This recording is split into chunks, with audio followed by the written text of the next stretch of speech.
ये लगातार मिलना, चर्चा करना जरूरी भी है, क्योंकि जैसे जैसे कोरोना महामारी को समय बीत रहा है, नई नई परिस्थितियां भी पैदा हो रही हैं। अस्पतालों पर दबाव, हमारे स्वास्थ्य कर्मियों पर दबाव, रोजमर्रा के काम में निरंतरता का न आना पाना, ये हर दिन एक नई चुनौती लेकर आते हैं। मुझे संतोष है कि हर राज्य अपने अपने स्तर पर महामारी के खिलाफ लड़ाई लड़ रहा है,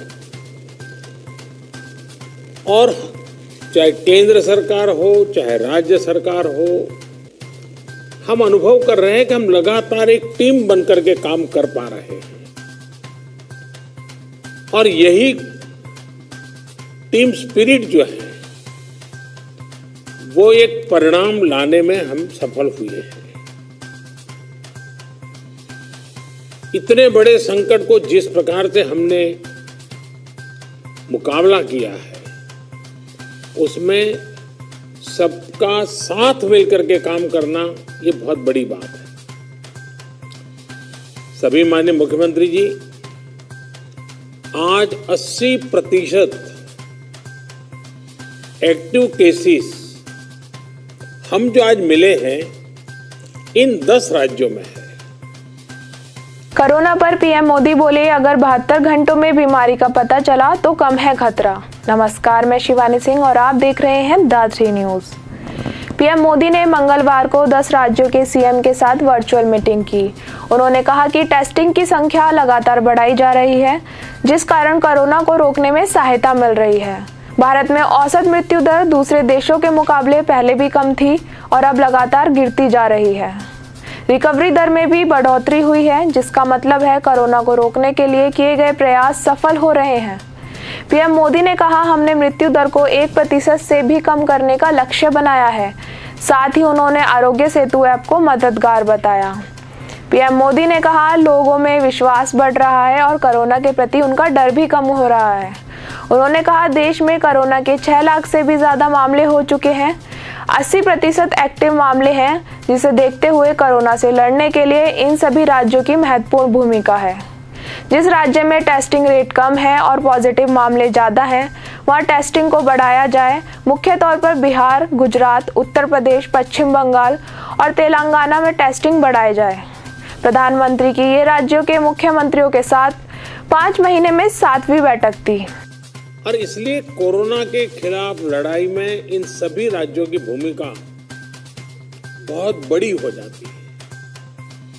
आज देश में एक्टिव केसेस 6 लाख से ज्यादा हो चुके हैं, जिनमें से ज्यादातर मामले हमारे इन 10 राज्यों में ही है।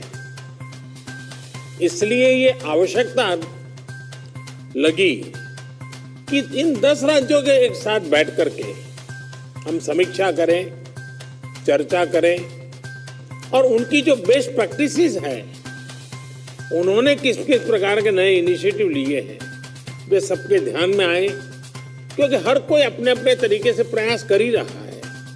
और आज की इस चर्चा से हमें एक दूसरे के अनुभवों से काफी कुछ सीखने को, समझने को मिला।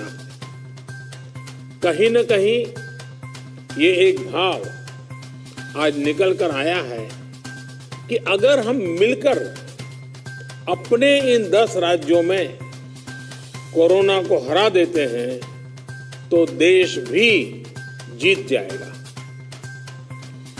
साथियों, टेस्टिंग की संख्या बढ़कर हर दिन 7 लाख तक पहुंच चुकी है और लगातार बढ़ भी रही है।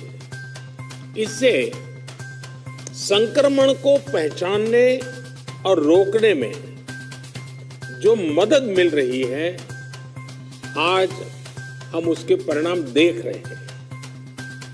हमारे यहाँ एवरेज फर्टिलिटी रेट पहले भी दुनिया के मुकाबले काफी कम था। संतोष की बात है कि ये लगातार और कम हो रहा है। एक्टिव केसेस का प्रतिशत कम हुआ है, रिकवरी रेट लगातार बढ़ता जा रहा है, सुधरता जा रहा है। तो इसका अर्थ यह है कि हमारे प्रयास कारगर सिद्ध हो रहे हैं। सबसे अहम बात यह है कि इससे लोगों के बीच भी एक भरोसा बढ़ा है, आत्मविश्वास बढ़ा है और डर का माहौल भी कुछ कम हुआ है। और जैसे जैसे हम टेस्टिंग को बढ़ाते जाएंगे, हमारी ये सफलता आगे और भी बड़ी होगी और एक संतोष का भाव हमको अनुभव होगा। हमने मृत्यु दर को 1% से भी नीचे लाने का जो लक्ष्य रखा है, इसे भी अगर हम थोड़ा और प्रयास करें, बड़े फोकस में प्रयास करें, तो वो लक्ष्य भी हम हासिल कर सकते हैं। अब आगे हमें क्या करना है, कैसे बढ़ना है, इसे लेकर भी काफी स्पष्टता हमारे बीच में भी उभर करके आई और एक प्रकार से ग्रास रूट लेवल तक सब लोगों के दिमाग में पहुंच गया है। अभी क्या करना है, कैसे करना है, कब करना है, बात हिंदुस्तान के नागरिक तक हम पहुंचा पाए हैं। अब देखिए, जिन राज्यों में टेस्टिंग रेट कम है और जहां पॉजिटिव रेट ज्यादा है, वहां टेस्टिंग बढ़ाने की जरूरत सामने आई है। खासतौर पर बिहार, गुजरात, यूपी, पश्चिम बंगाल और तेलंगाना। यहां टेस्टिंग बढ़ाने पर खास बल देने की बात हम लोगों की बातचीत में से उभर करके आ रही है। साथियों, अब तक का हमारा अनुभव है कि कोरोना के खिलाफ कंटेनमेंट, कॉन्टैक्ट ट्रेसिंग और सर्वेलेंस, ये सबसे प्रभावी हथियार है। अब जनता भी इस बात को समझ रही है, लोग पूरी तरह सहयोग भी कर रहे हैं। ये जागरूकता की हमारी कोशिशों से एक अच्छे परिणाम की तरफ हम आगे बढ़े हैं। हम क्वारंटाइन की व्यवस्था इसी वजह से आज इतने अच्छे तरीके से लागू कर पा रहे हैं। एक्सपर्ट्स अब ये कह रहे हैं कि अगर हम शुरुआत के 72 घंटे में ही केसेस की पहचान कर ले, तो ये संक्रमण काफी हद तक धीमा हो जाता है। और इसलिए मेरा सबसे आग्रह है कि जैसे हाथ धोने की बात हो, 2 गज की दूरी की बात हो, मास्क की बात हो, कहीं पर न थूकने का आग्रह हो, इन सब के साथ अब सरकारों में और सरकारी व्यवस्थाओं में भी और कोरोना वॉरियर के बीच भी और जनता में भी एक नया मंत्र हमें बराबर पहुंचाना पड़ेगा, और वो है 72 घंटे में जिसको भी हुआ है उसके आसपास के सबको उसका टेस्टिंग हो जाना चाहिए, उनका ट्रेसिंग होना चाहिए, उनके लिए जो आवश्यक है वो व्यवस्था होनी चाहिए। अगर ये 72 घंटे वाली फॉर्मूला पर हम बल देते हैं, तो आप मानिए कि बाकी जो चीजें हैं उसके साथ अब इसको जोड़ देना है कि 72 घंटे के भीतर भीतर इन सारे कामों को कर लेना है। आज टेस्टिंग नेटवर्क के अलावा आरोग्य सेतु ऐप भी हमारे पास है। आरोग्य सेतु की मदद से अगर हमारी एक टीम रेगुलरली उसका एनालिसिस करे, तो बहुत आसानी से किस एरिया से शिकायत आ रही है हम पहुंच सकते हैं।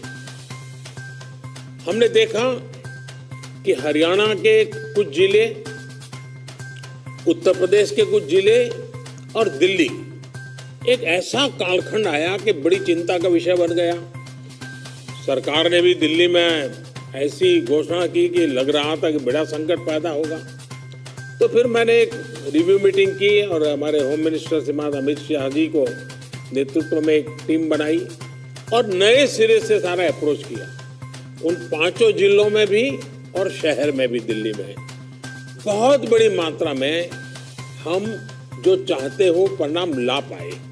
मैं समझता हूं कि कितना ही बड़ा कठिन चित्र दिखता हो, लेकिन सिस्टमेटिक तरीके से अगर आगे बढ़ते हैं तो चीजों को हम हफ्ते 10 दिन में अपने तरफ मोड़ सकते हैं। और हमने अनुभव करके देखा है।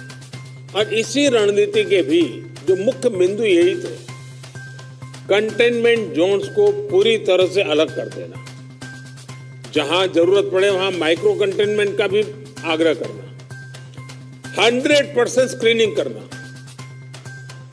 रिक्शा, ऑटो रिक्शा चालक और घरों में काम करने वाले लोगों को भी और अन्य हाई रिस्क लोगों की स्क्रीनिंग पूरी कर लेनी चाहिए। आज इन प्रयासों का परिणाम हमारे सामने है। हॉस्पिटल्स में बेहतर मैनेजमेंट, आईसीयू बेड्स की संख्या बढ़ाने जैसे प्रयासों ने भी बहुत मदद की है। साथियों, सबसे ज्यादा प्रभावी आप सबका अनुभव है। आपके राज्यों में जमीनी हकीकत की निरंतर निगरानी करके जो नतीजे पाए गए, सफलता का रास्ता उसी से बन रहा है। आज जितना भी हम कर पाए हैं वो आप सबके अनुभव उसमें काफी मदद कर रहे हैं। मुझे विश्वास है कि आपके इस अनुभव की ताकत से देश ये लड़ाई पूरी तरह से जीतेगा और एक नई शुरुआत होगी।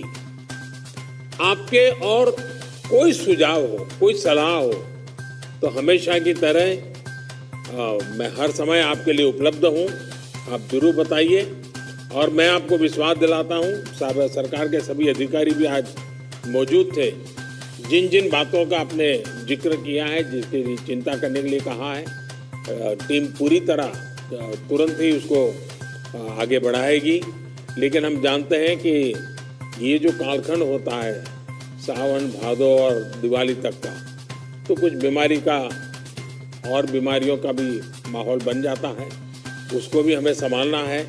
लेकिन मुझे विश्वास है कि हम जो 1% से नीचे मृत्यु दर लाने का लक्ष्य, रिकवरी रेट तेजी से बढ़ाने का लक्ष्य, 72 घंटे में सारे कांटेक्ट पर्सन को तक पहुंच करके उनकी व्यवस्था करना, इन मंत्रों को लेकर के अगर हम थोड़ा फोकस एक्टिविटी करेंगे तो हमारे जो 10 राज्य जहां पर 80% केसेस हैं, हमारे 10 राज्य जहां 82% मृत्यु हैं, हम 10 राज्य इस पूरी स्थिति को पलट सकते हैं।